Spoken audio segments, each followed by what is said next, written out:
Bam, halo teman-teman, balik lagi bareng Bang Kilumban Raja. Kali ini udah lama ya, udah hampir 3 bulan ya. Gimana teman-teman kabar kalian? Semoga sehat ya. Udah hampir 3 bulan ya, gua nggak upload video. Dan juga ada beberapa teman-teman yang lain yang nanya, Bang, kemana aja udah nggak bikin video, Bang? Ayo dong bikin video. Oke, karena permintaan dari kalian, gue bikin video kali ini ya. Dan juga banyak banget beberapa, mungkin sama pertanyaannya dari teman-teman yang lain. Ada yang nanya tentang pertanyaan begini, Bang, gimana dong prosesnya, lu pakai agensi apa ke Slovakia? Gue udah bikin video sebelumnya dengan 2 orang teman gue, yang dari Bali sama yang dari Jawa Timur, Trenggalek. Bagaimana pengalaman mereka proses dari Indo sampai ke sini, udah ngerti ya teman-teman kayak gitu.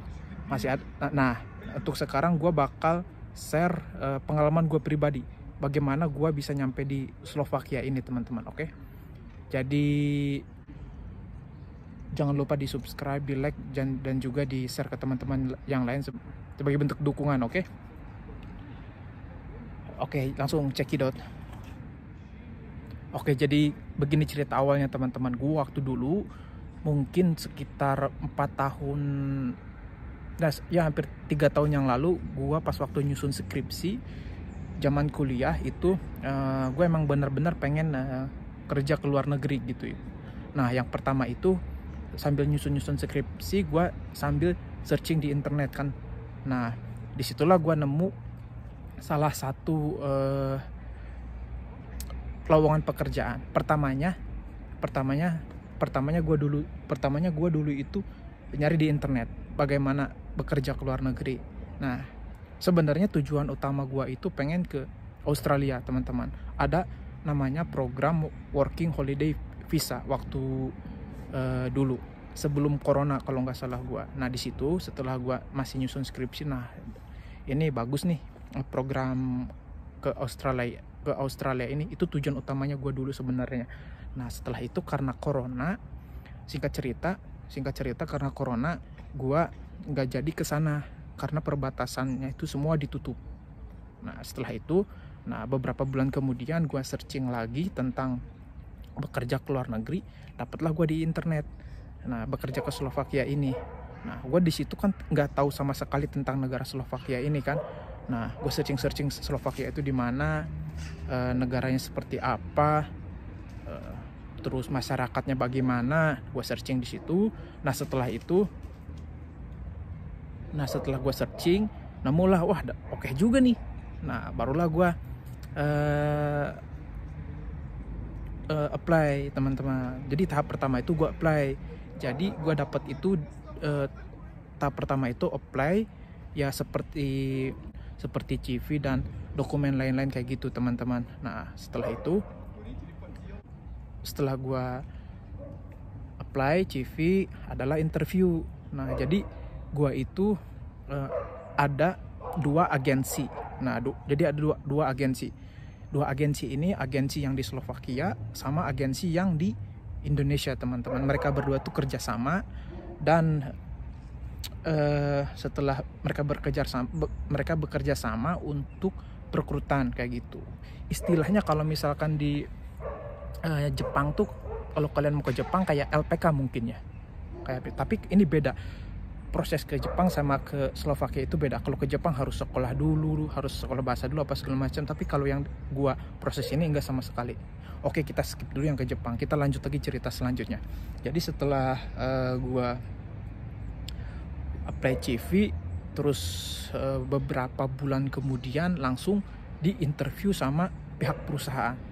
Nah, itu dia, pihak perusahaan interview gua. Nah, interviewnya itu ya nanyalah, kenapa lu mau kerja ke sini? Ya seperti wawancara formal seperti biasalah. Pendidikannya apa? Udah punya pengalaman pekerjaan belum? Kayak gitu. Nah, setelah tahap keduanya beres, wawancara, barulah gue selanjutnya untuk tahap ketiga selanjutnya. 1 bulan kemudian gue lulus, gue dikasih job offer buat pembuatan visa ke kedutaan besar Slovakia yang ada di Jakarta. itu. Nah setelah beberapa bulan job offer gue turun, baru gue apply visa kerja ke Slovakia yang di Jakarta ini. Ya dokumen-dokumen seperti biasa, kayak KTP, ijazah, job offer, semuanya dokumen yang ada itu di apply ke kedutaan Slovakia. Barulah gua nunggu beberapa bulan kemudian jadilah visa. Nah selama gua hitung ini, kalau nggak salah gua proses itu selama 7 bulan teman-teman, sampai visa gua turun gitu. Jadi ceritanya semoga penjelasan gua nggak belibet ya, semoga bisa mudah dipahami gitu sama teman-teman. Jadi proses pertama itu nyari di internet tentang pekerjaan lowongan ke luar negeri. Terus yang kedua apply sesuai persyaratan yang ada buat teman-teman gitu. Yang ketiganya itu interview dari user, dari perusahaannya. Yang keempatnya itu turun job offer, bila mana teman-teman diterima. Yang kelimanya barulah apply visa. Jadi itu urutannya teman-teman, bekerja ke luar negeri itu. Oke. Nah oke, itu selesai tentang prosesnya. Nah gua mau menjelaskan ke teman-teman tentang ini loh, tentang gue pengen ngasih ini loh penjelasan ke teman-teman kayak gini. Nah bang, kalau ngasih informasi itu jangan nanggung-nanggung bang, lu langsung agensinya sebutin apa segala macam. Gini ya teman-teman ya, gua tuh bukannya nggak mau ngasih atau pelit informasi buat teman-teman tentang agensi tersebut. Karena apa teman-teman, kalau misalkan gua ngasih nih kayak di sini, ini kan YouTube ini kan sifatnya publik, bisa diakses informasi oleh siapapun. Kalau misalkan gue memberikan informasi yang hoax, otomatis gue juga yang kena. Misalkan gue ngasih ke teman-teman nih agensinya, lu ikut aja ke sana. Nah kalau misalkan agensi ini salah, misalkan teman-teman gak satisfy, terus kayak servisnya, pelayanannya, ataupun misalkan bila mana hal terburuknya kena tipu, gue juga kan yang kena, gue juga kan yang bermasalah karena gue yang merekomendasikan agensi tersebut.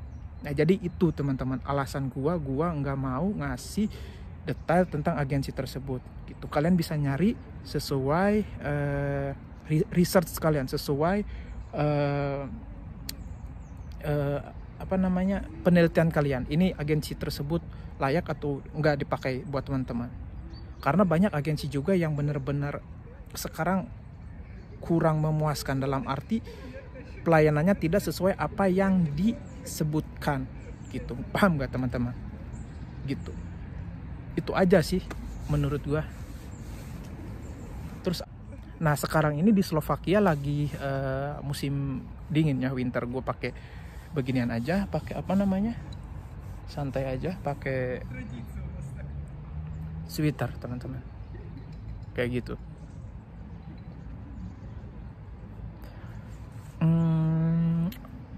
Apalagi ya yang belum ya.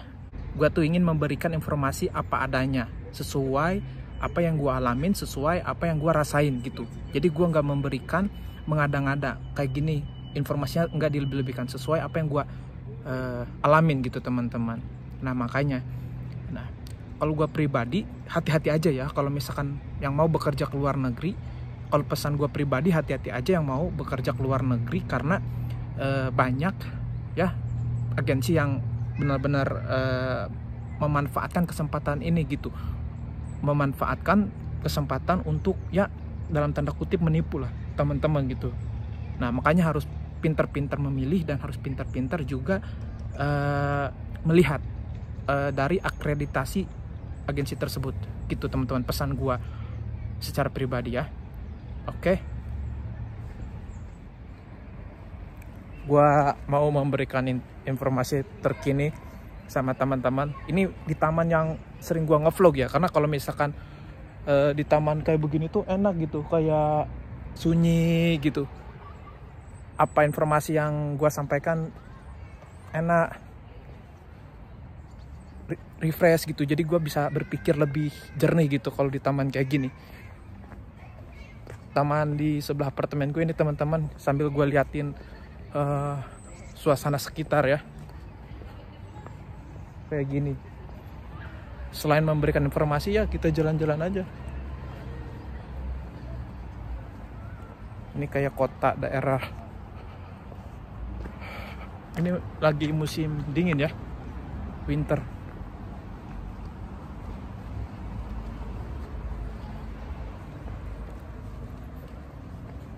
Ada bapak-bapak ngeliatin sebelah kiri belakang gua nih.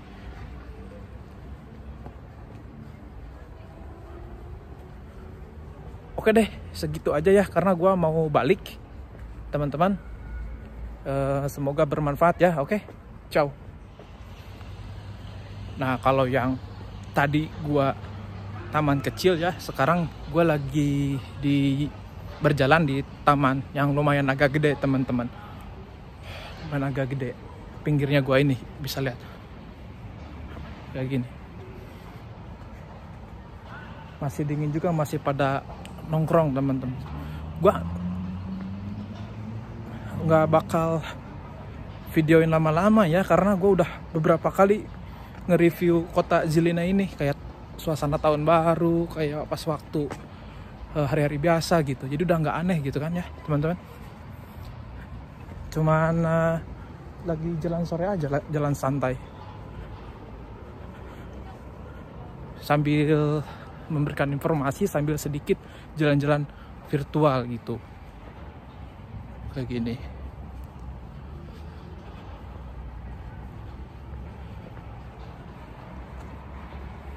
ya. Nah, ini gue tunjukin dikit suasana senternya. Biasa kalau misalkan Natal begini, Christmas gini identik ya. Kalau di Eropa tuh kayak Christmas market kayak gini. Terus depan castle kayak gini teman-teman. Orang-orang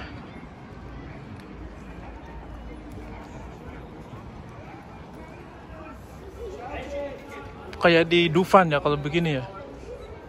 Tinggi banget. Udahlah ya, segitu aja nih. Kayak gini.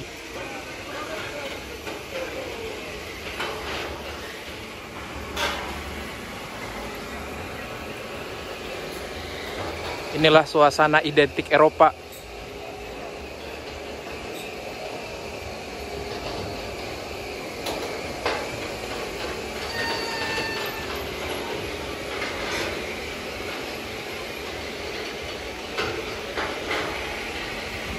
Oke, segitu aja teman-teman informasi hari ini. Semoga bermanfaat, singkat, padat, jelas. Sebagai gambaran buat teman-teman. Oke, jadi jangan lupa di subscribe, di like, dan juga di share ke teman-teman yang lain sebagai bentuk dukungan ya buat gue. Terima kasih teman-teman. Gue jarang upload video, ada juga yang nanya beberapa ke gue. Ini sebagai bentuk apresiasi dari gue lah, karena kalian udah subscribe. Sekarang hampir tembus 3.000 subscribers semenjak gue bikin YouTube. Terima kasih banyak. Semoga gue bisa lebih buat video lagi. Dan kalau misalkan ada pertanyaan-pertanyaan yang kurang jelas juga, silahkan follow Instagram gue di sini dan juga DM gue di sana teman-teman ya. Oke. Jadi segitu aja. Oke. See you in the next time. Bam.